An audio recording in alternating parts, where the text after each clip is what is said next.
Okay, now let's move on to the third section in this presentation. This one's about how you can create content. Specifically, I want to talk about branding yourself as an expert. You probably know a lot more stuff and you have a lot more content to share than you might realize right now. And once you start publishing stuff on WordPress, you're going to realize that you do have a lot of things to say and you're probably going to start attracting an audience to that. So, content drives traffic, and this is a great topic. When you create content, every single piece of content you create, you're also creating an opportunity to attract somebody new to your business that may not have known you existed before. And there's a lot of different ways to use content to build a name for yourself, and many strategies exist actually off-site, where you can publish articles on other websites and so on. Right now, I want to specifically talk about how to do it on your own website, and specifically to that, how it works with WordPress. But let's do it from the contrast of old versus new. So I want to talk about dynamic content sites like WordPress versus the old school static site that I've already kind of bashed enough in this presentation. But let's look at, for example, take an old site, and so your static site has kind of a general recipe that it follows. You know, it'll have a static list of pages, like the home page and the products page, and maybe there's a page to contact you or your list your staff members, depending on the kind of business you're in. You know, you might have upcoming events or career things, and that list of pages doesn't really change. You may add a page once in a while, or you may update a page once in a while. And again, I've already talked enough about how cumbersome that was to do. But with static sites, you don't really think about adding to them all that often. And so what happens from a Google perspective, I've got Google in the middle here. Google now sees your static site, which is a good thing, but it only sees 6, 7, or 8 pages, or however many pages you have stored in its database. And so there's only 6, 7, or 8 places that people might find you. These are like reach points for you. Now, if we flip over to the dynamic website or dynamic content-based website, the same kind of structure happens at the beginning. So when you first put up your brand new WordPress website, you probably start with your static list of things, your homepage and your products page and all that, and you might add a couple of new blog posts because it is a blogging-based platform.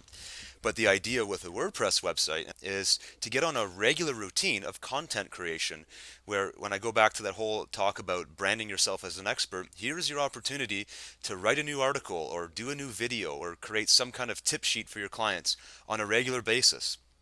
And every time you do that, you're creating essentially a new page or a new point that gets indexed by Google. So let's take the example of doing one article per week for a year.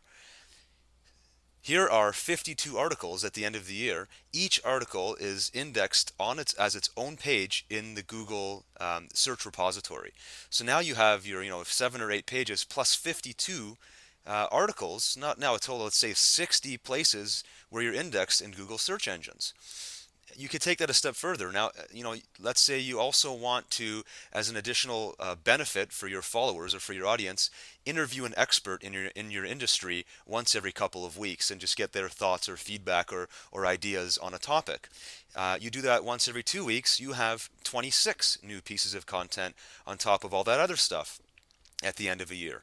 And then one other thing that you could do is invite guest authors or guest speakers or whoever to come to your website and create additional content for you. Again, adding more stuff into the Google repository. Let's say you do another one of those every couple weeks.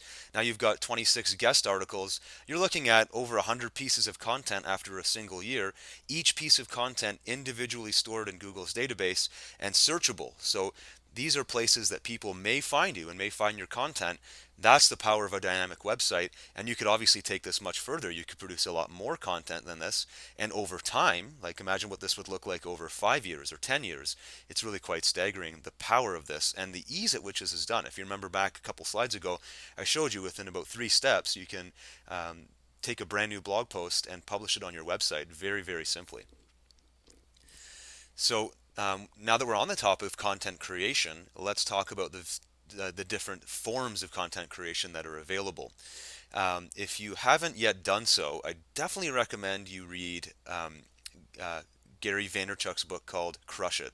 It's about social media and the social media revolution. He's a huge Twitter guy, but I love his book because it talks about a lot of the stuff that I'm kind of getting into in this presentation. But he basically breaks it down to saying, you have to figure out what your DNA says about you and how you like to share and creatively express yourself. So are you a writer? Are you a talker? Maybe you like to use audio, or you'd be perfect on the radio if you had a dream career. Or maybe you're a video person. You like to get in front of a camera and act, or just speak to a camera or speak to people, and at the same time to have them look at you. Maybe you want to be a professional speaker. Doing video is a great way to train yourself to think on your feet and all that stuff. So the way you create content will come down to what you prefer. And so that's why I also say you can do combinations of these things. You never have to lock yourself into one form of content creation. On day one, you can say your WordPress site is a written blog, but 3 months down the road, there's nobody that's going to stop you from changing your blog post into videos. That's what I did, and many people do that, and it works quite well. And another thought I just had is, when you talk about combinations here, let's say you're not ready to get on camera yet and show your face, but you do like the idea of giving something visual for people to look at. Well, you could take a slideshow like I'm doing right now, do a narration over top of it, and publish it as a video. That's something that you could actually send into YouTube. Now you've got YouTube content and audio content. Plus, you may have written some notes around that. So you really have all kinds of opportunities here to create content using these three medium. Uh, Now, I want to get into content creation strategies because I find that is the first place that most people struggle with when they get their blog or their WordPress site going. Where do I get ideas to write stuff, or how do I know how to shoot my first blog video? And there's basically three areas I want to focus on here. The first one is you and your experiences, your stories in your life, and the things that you have that you want to share with people about what you've experienced or what you know. Another angle to come at it with, and this is the second content creation strategy, is other people's stories and their experiences and what they can teach you and what they can teach your audience.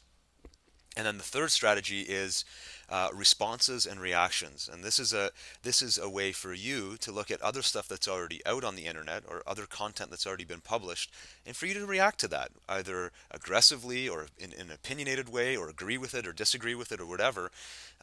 But that can be a great source of inspiration for you to create content. I'm going to go into a couple of very specific examples for all three of these in the next couple slides.